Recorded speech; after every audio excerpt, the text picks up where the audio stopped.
नमस्कार प्यारे प्यारे बच्चों, सभी लोगों का आपके अपने YouTube channel NCERT math success classes पर स्वागत है। देखिए बच्चों, हम लोग सारणिक अध्याय नंबर 4 को पढ़ रहे हैं। उसी के क्रम में एक्सरसाइज विविध पर आ चुके हैं।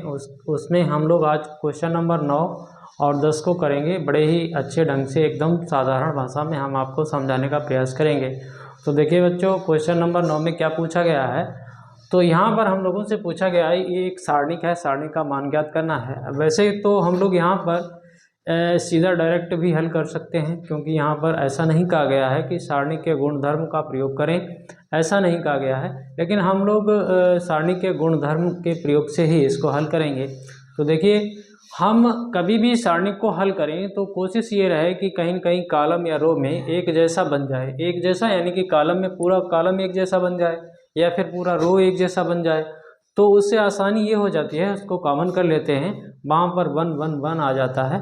तो फिर हम लोग दो जगह उसको 0 बनाकर और सारणी को हल कर ले जाते हैं। बिल्कुल साधारण सा सवाल हो जाता है, कोई कठिनाई नहीं होती है। तो बच्चों देखिए, हम इस सवाल को कैसे करेंगे आप भी समझें, और देखिए आप पूरा वीडियो देखें, चैनल को सब्सक्राइब जरूर कर लें। तो देखिए बच्चों, आइए हम ऐसा कर लेते हैं। देखिए, ये हमारा पहला रो है, ये पहला रो है, ये दूसरा रो है, आप ये जानते ही हैं, ये तीसरा रो है। इसी प्रकार से ये पहला कॉलम होता है, ये दूसरा कॉलम होता है, ये तीसरा कॉलम होता है। जनरली हम लोग रो को R से रिप्रेजेंट करते हैं, और पहला रो होता है वहाँ पर हम 1 लिखते हैं, दूसरा रो होता है वहाँ पर हम 2 लिखते हैं, और तीसरा रो हमारा होता है वहाँ पर हम 3 लिखते हैं। इसी प्रकार से कॉलम को C से रिप्रेजेंट करते हैं। जैसे हमारा C1 है तो इसका मतलब हुआ कि पहला कॉलम है, C2 है तो ये दूसरा कॉलम है, और C3 है तो ये तीसरा कॉलम है। ऐसा हम लोग लिखते हैं, ऐसा अपने समझने के लिए। तो देखिए, हम लोग इसका हल करेंगे। तो देखिए, हम लोग संक्रिया लगा दें, चाहे इसमें बाउंडेशन नहीं होती है कि बच्चों या तो आप रो या कॉलम, ऐसा कोई यहाँ प्रतिबंध नहीं होता है। तो आप रो कॉलम दोनों तरीके से आप संक्रिया लगाकर इसको हल कर सकते हैं। तो देखिए, हम ऐसा करते हैं कि C3 में ऐसा कर लेते हैं, C3 में C1 + C2 जोड़ लेंगे। तो कहीं ना कहीं देखिए, यहाँ से हम इसमें जोड़ेंगे तो यहाँ पर ऐसा करते हैं, तो कुछ ऐसा नहीं, ऐसा कर लेते हैं। इससे कुछ फ़ायदा नहीं होने वाला, क्योंकि ये देखिए ऐसा अलग अलग हो जाएगा। तो ऐसा कर लेते हैं, हम लोग ऐसा कर लेते हैं, C1 में C1 + C2 + C3 ऐसा कर लेते हैं। कोई दिक्कत तो है नहीं आपको, चाहे जैसे आप लगा दीजिए। तो इससे ये फ़ायदा हो जाएगा कि x + y + x + y यानी कि 2x + 2y हो जाएगा, और 2 को कॉमन कर लेंगे और हमारा काम चल जाएगा। तो देखिए बच्चों, हम C1 में जो भी संक्रिया कर रहे हैं वो C1 में कर रहे हैं, तो जोड़ देते हैं। तो जोड़ने पर आप जानते हैं, इस पूरे को जोड़ेंगे तो x + y + x + y, तो आपको ऐसा मिल जाएगा। देखिए 2x + y मिल जाएगा। यहाँ पर भी वही सब है, तो यहाँ पर भी 2x + y हो जाएगा, और यहाँ पर भी वही सब है, तो यहाँ पर भी 2x + y हो जाएगा। क्योंकि हमने C1 में संक्रिया करी है, तो C1 में ही जो भी हम कर रहे हैं वो होगा, और C2 और C3 को वैसे ही उतार लीजिए। तो y x + y, और यहाँ पर x है, यहाँ पर देखिए x + y है, यहाँ पर x है, यहाँ पर y है, ये हो गया है। ठीक है, इससे हमारा फ़ायदा ये हो गया कि ये 2x + y ये कॉमन हो जाएगा। तो कॉमन कर लीजिए, 2x + y को हमने कॉमन कर लिया। तो देखिए बच्चों, यहाँ 1 हो गया, यहाँ 1 हो गया, यहाँ 1 हो गया, यहाँ जो है वही रहेगा।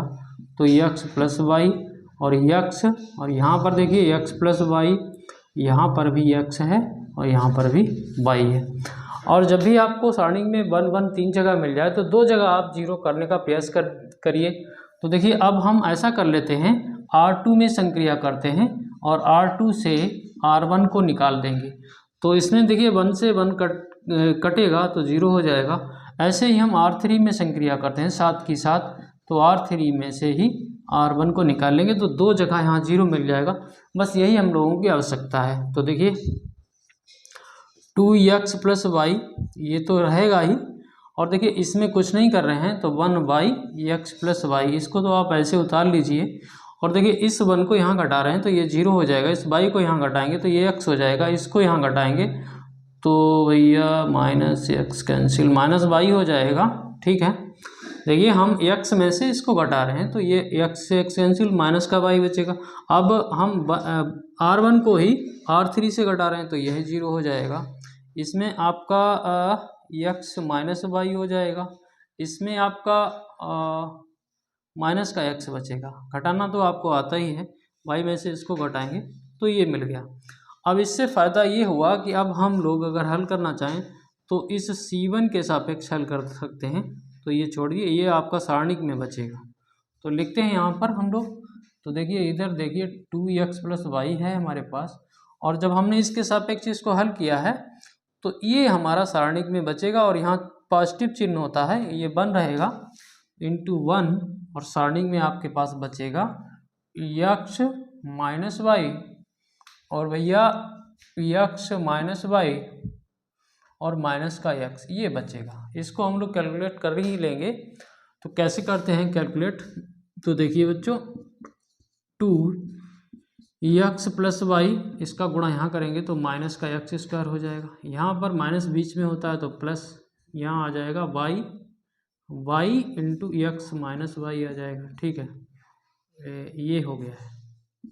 अब क्या करोगे, अब आप इसको और हल करते हैं तो x प्लस वाई, यहाँ देखिए माइनस का x स्क्वायर है, माइनस का x स्क्वायर, y का अंतर गुणा करोगे तो ये x वाई हो जाएगा, और फिर माइनस वाई स्क्वायर हो जाएगा। ठीक है, ये आ गया आपको। ठीक है, तो यदि आप और थोड़ा हल करना चाहें, माइनस को कॉमन लेना चाहें तो माइनस कॉमन लेंगे तो -2 यहाँ कर दो, x प्लस वाई, और यहाँ से माइनस निकलेगा तो ये x स्क्वायर हो जाएगा, माइनस का x वाई हो जाएगा, ये आपका वाई स्क्वायर हो जाएगा।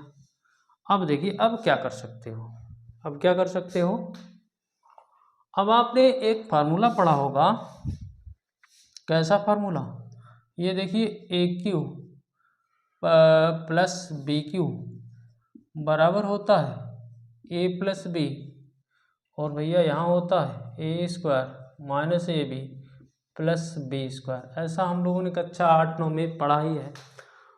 तो अब इस पूरे सिस्टम को, इतने को यदि हम ऐसा बना दें तो माइनस का 2x³ प्लस y³ y³ आ जाएगा।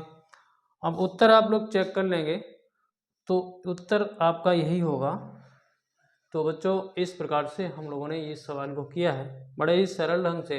ऐसा नहीं है, आप ऐसा भी हल कर सकते थे सीधा सीधा, तो यहाँ कोई बाउंडेशन नहीं थी तो आपका आंसर आ सकता था, लेकिन इस प्रकार से थोड़ा जल्दी हो जाता है। इसी प्रकार से अगला सवाल हम लोग अभी लिख के करेंगे। हम लोगों ने अपना क्वेश्चन नंबर 10 लिख लिया है, और इसमें कुछ है ही नहीं, इसमें तो पहले से बना हुआ है।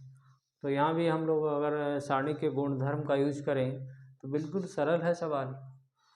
और देखिए बच्चों, यहाँ से कम 5 नंबर का सवाल आता ही है हर बोर्ड परीक्षा में, तो आप लोग बिल्कुल ध्यान से पढ़ेंगे तो आपको अच्छा समझ में आएगा। तो देखिए हम लोग क्या कर सकते हैं भैया, वही काम करते हैं हर बार में जो काम करते हैं। तो R2 में संक्रिया करिए और R2 माइनस R1 कर दीजिए, दूसरी संक्रिया भी साथ में कर लीजिए तो R3 से R1 कर दीजिए, यही कर दीजिए, अपना काम चल जाएगा। तो सीधा डायरेक्ट हम लोग कर ही लेते हैं। तो देखिए 1x y ये है पहला रो। अब दूसरे रो में हम पहला रो घटाएंगे तो ये 0 हो जाएगा, इसको x को घटाएंगे तो ये y रह जाएगा, इसमें आपका एक 0 और आ गया फालतू में। तो ठीक है, आप देखिए R2 से भी R1 को निकाल रहे हैं तो ये 0 आ जाएगा, इसमें ये 0 आ गया, और भैया इसमें से इसको घटाओगे तो ये केवल x रह गया। तो अब तो बहुत ही सरल हो गया। तो C1 के सापेक्ष आप विस्तार कर दीजिए, सापेक्ष एक्सपेंड कर दीजिए विस्तार करने पर। ठीक है, तो C1 आप जानते हैं कैसे करते हैं विस्तार, इसमें इस कॉलम को छोड़ दीजिए, इस रो को छोड़ दीजिए, डिटरमिनेंट में ये बचेगा और यहाँ 1 है, और चिन्ह पॉजिटिव रहता है, तो एक बार लिख लीजिए, कोई बात नहीं। y 0 0 x ये बचा है, ठीक है। इसका ऐसा ऐसा गुणा कर दीजिए, तो ये x y -0 हो जाएगा। तो कुल मिला के -0 का कोई मतलब नहीं, x y यही हम लोगों का आंसर। इतने सरल सवाल होते हैं बच्चों। तो बस आज हम लोग इतना ही 2 सवाल ही करेंगे बच्चों। यदि हमारे बताए हुए ये सवाल आपको समझ में आए हों तो चैनल को सब्सक्राइब जरूर करें, बेल आइकन को प्रेस कर लें, साथ ही ऑल बटन पर सेट कर लें ताकि हमारे वीडियो का नोटिफिकेशन आपको मिलता रहे। और दोस्तों में शेयर कर दें और हमारा सहयोग भी करें, एक कमेंट भी करें प्यारा सा। बहुत बहुत धन्यवाद।